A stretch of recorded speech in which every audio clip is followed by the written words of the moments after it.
Sore itu, hujan turun perlahan. Angin semilir menerpa tirai jendela rumah kecil milik Rini dan suaminya, Dimas.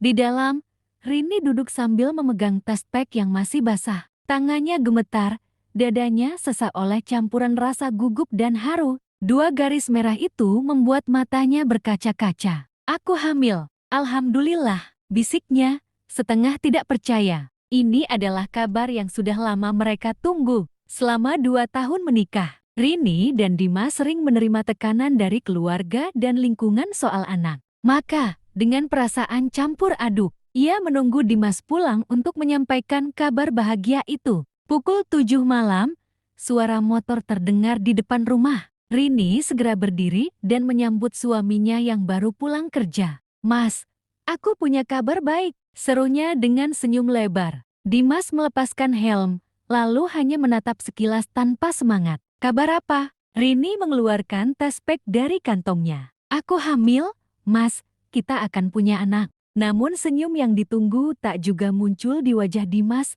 Ia malah terdiam, lalu menunduk. "Oh, iya, selamat ya," ucapnya datar. Lalu tanpa pelukan atau ciuman, ia berjalan masuk ke kamar dan menutup pintu. Rini tercekat, detak jantungnya melemah. Ada sesuatu yang janggal. Dimas, yang biasanya penuh semangat dan perhatian, kini justru bersikap dingin seperti tak peduli. Malam itu, Rini duduk sendiri di ruang tamu. Ia menatap pintu kamar yang tertutup, berharap Dimas keluar dan mengatakan semua ini. Hanya salah paham bahwa ia lelah dan butuh waktu untuk mencerna. Tapi yang ia dapat hanyalah keheningan. Dan di saat itulah, untuk pertama kalinya, Rini merasakan luka pertama dari cinta yang selama ini ia jaga sepenuh hati. Hari-hari setelah kabar kehamilan itu, Rini berharap ada perubahan. Ia berpikir mungkin Dimas hanya kaget atau stres soal tanggung jawab menjadi ayah. Namun kenyataan berkata lain. Dimas semakin menjauh.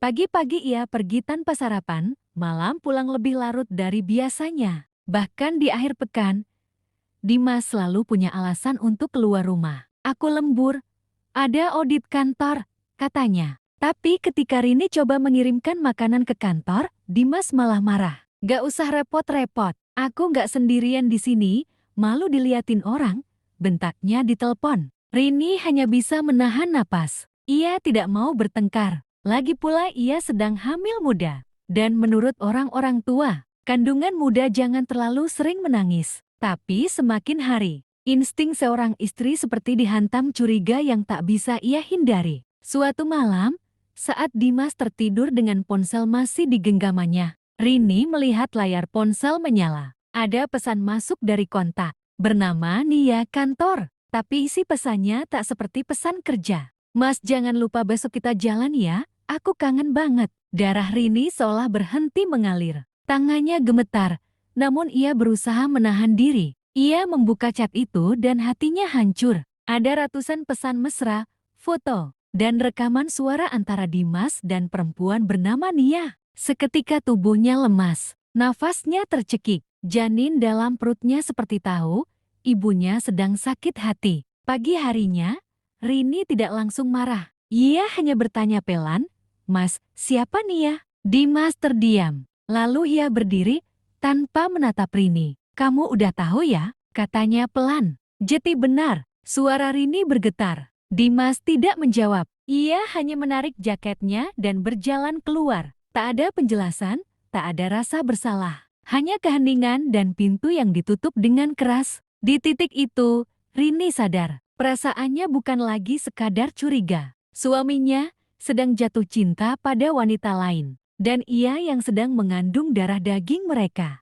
Ditinggalkan dalam gelap yang menyakitkan. Dimas tak pernah pulang malam itu. Bahkan hingga 3 hari berikutnya. Tak ada kabar, tak ada pesan, tak ada jejak yang bisa Rini ikuti. Ponselnya dimatikan. Kantor tempat Dimas bekerja pun menyebut ia sedang cuti mendadak. Perasaan hancur, bingung, dan sakit hati bercampur menjadi satu dalam dada Rini. Perutnya yang semakin membesar menjadi pengingat bahwa ia tidak sendiri. Ada nyawa kecil yang tumbuh dalam tubuhnya. Ia harus tetap kuat meski hatinya remuk. Hari kelima, kabar itu datang dari tetangga. "Rin, kamu udah dengar belum? bisik Bu Wati, tetangga depan rumah. Dimas, kemarin nikah sama perempuan itu. Sini ya.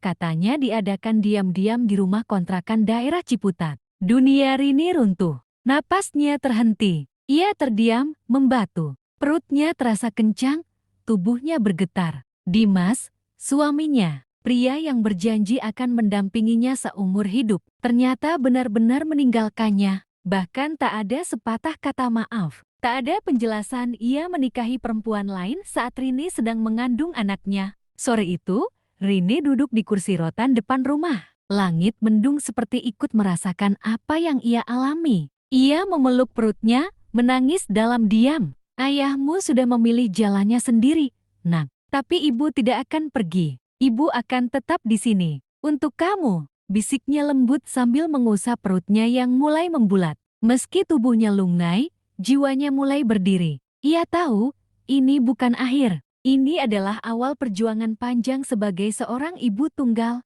Ia bukan lagi wanita lemah yang menunggu dijemput cinta. Ia akan menjadi benteng bagi anak yang belum lahir ini. Dan di balik pengkhianatan paling menyakitkan itu, Rini berjanji ia akan bangkit, meski perlahan. Waktu terus berjalan. Kehamilan Rini memasuki bulan ke-9.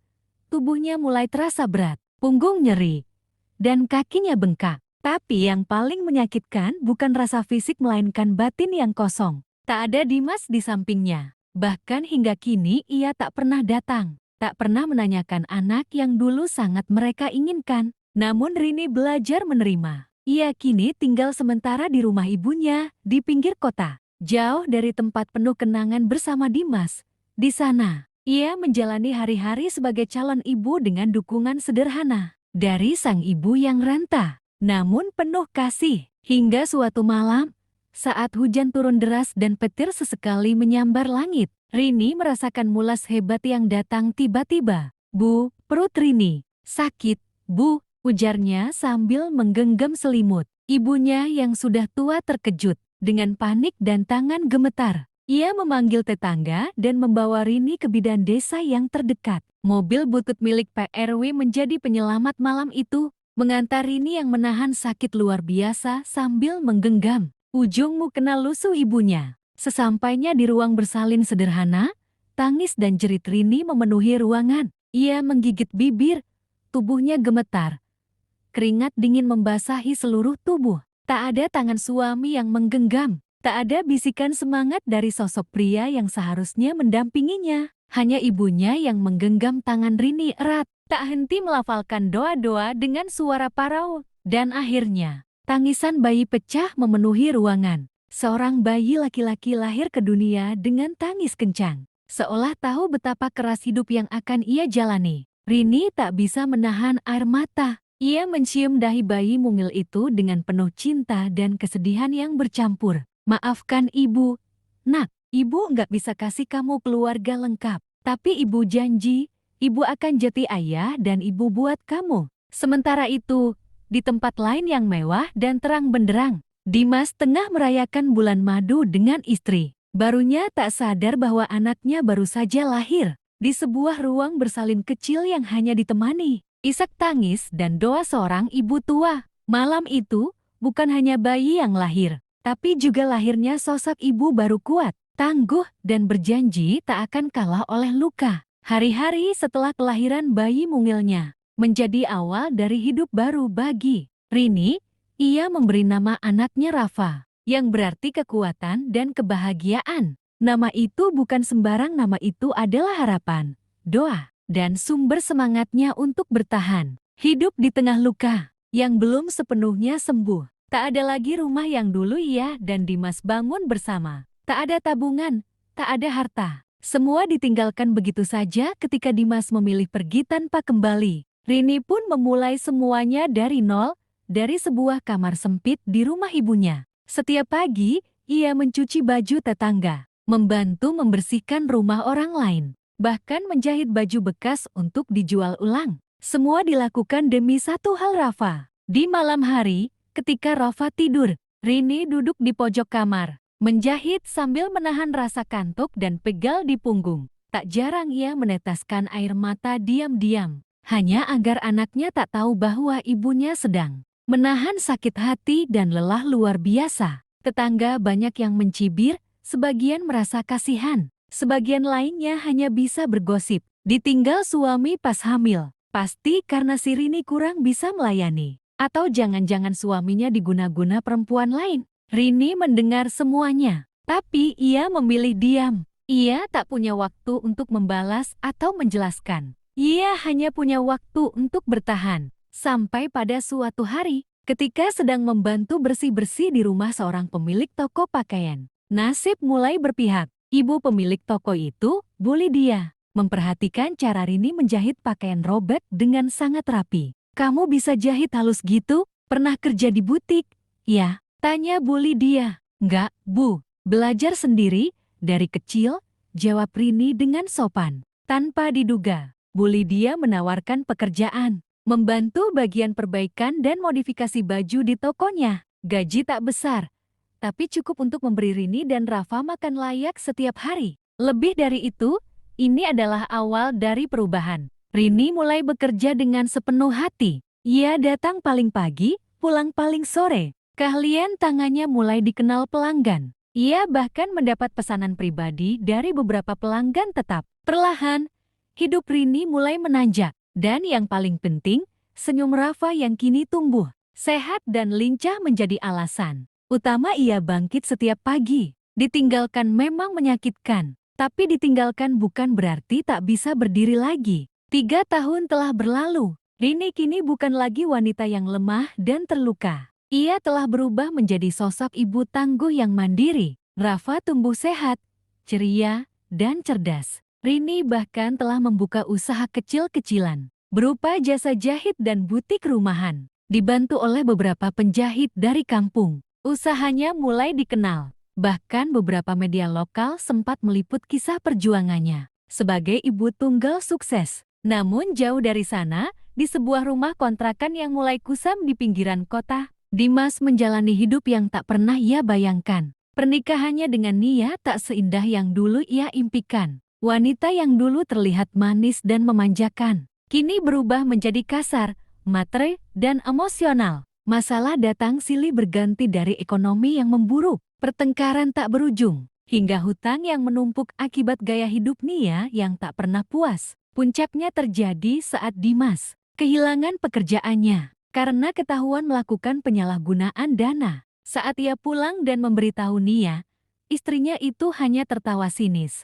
"Dari dulu aku udah bilang, kamu itu nggak punya masa depan. Boro-boro kaya, kerja aja nggak becus. Enakan dulu waktu kamu sama istrimu yang kampungan itu. Minimal kamu punya arah." Ucapan itu menusuk. Dimas terdiam, dadanya sesak. Bayangan tentang Rini mulai muncul di benaknya. Tentang kesetiaannya, kelembutannya, dan kabar kehamilan yang dulu ia abaikan. Hari demi hari, Dimas mulai mencari tahu lewat media sosial. Dan yang ia temukan membuat hatinya runtuh. Rini kini tampil anggun, sederhana, tapi bersinar. Foto-fotonya bersama Rafa tersebar di berbagai unggahan. Ia diwawancarai media lokal, dijuluki sebagai ibu hebat pejuang anak. Dan yang paling membuat Dimas tercekat, Rafa tumbuh dengan wajah yang sangat mirip dirinya. Air matanya jatuh, penyesalan yang terlambat mulai menghantui malam-malamnya. Ia mencoba menghubungi Rini lewat nomor lama,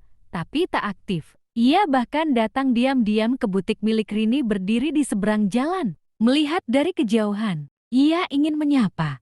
Tapi langkahnya berat, hati kecilnya tahu, Rini tak butuh dia lagi. Dan mungkin, Rafa pun tak perlu tahu siapa pria yang pernah meninggalkan mereka. Karma tidak datang dengan suara gemuruh. Ia datang dengan diam, saat semua yang dulu dibuang kini bersinar terang di tempat yang tak bisa lagi ia jangkau. Pagi itu, butik kecil milik Rini tampak lebih ramai dari biasanya. Ia baru saja menerima undangan menjadi pembicara di sebuah seminar kewirausahaan perempuan. Nama Rini mulai diperhitungkan di kalangan UMKM lokal, bukan hanya karena usahanya yang berkembang, tapi juga karena kisah hidupnya yang penuh perjuangan dan inspirasi. Saat Rini sedang mempersiapkan materi seminar, salah satu pegawainya datang tergesa-gesa. "Bu, ada tamu."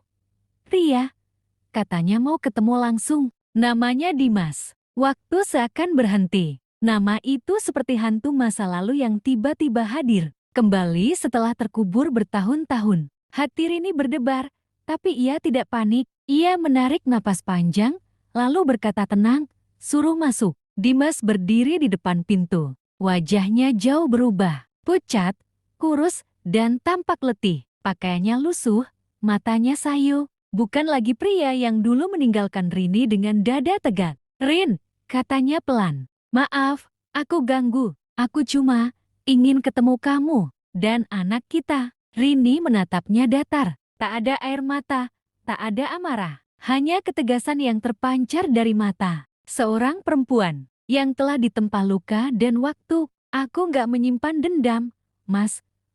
Ucap Rini lembut namun tegas. Tapi aku juga nggak menyimpan ruang kosong untuk kamu lagi. Dimas tertunduk, tangannya bergetar. Aku tahu aku salah. Aku bodoh, egois. Aku kehilangan semuanya. Rin, aku cuma pengen lihat Rafa. Sekali aja, biar dia tahu siapa ayahnya. Rini terdiam. Ia menoleh ke arah foto di dinding. Foto dirinya dan Rafa sedang tersenyum di depan butik. Ia lalu menatap Dimas kembali. Mas, Rafa nggak butuh tahu siapa yang pernah pergi dari hidupnya. Dia cuma butuh tahu siapa yang selalu ada untuk dia. Dan itu bukan kamu. Jawaban itu menghantam Dimas lebih dari tamparan manapun. Ia meneteskan air mata, berdiri perlahan, lalu berjalan keluar dengan tubuh lunglai. Rini menatap kepergiannya dari balik jendela. Bukan dengan kebencian, tapi dengan kelegaan. Dunia benar-benar telah membalikkan keadaan. Dulu, ia ditinggalkan di ruang bersalin dalam kesendirian. Kini, ia berdiri di tempat yang tinggi, dikelilingi cinta, kekuatan, dan anak yang menjadi segalanya. Rini mengusap rambut Rafa yang tengah tidur di ruang belakang. Ia tersenyum dan berbisik, kita nggak butuh siapapun, nah, kita sudah saling punya. Dan itu lebih dari cukup.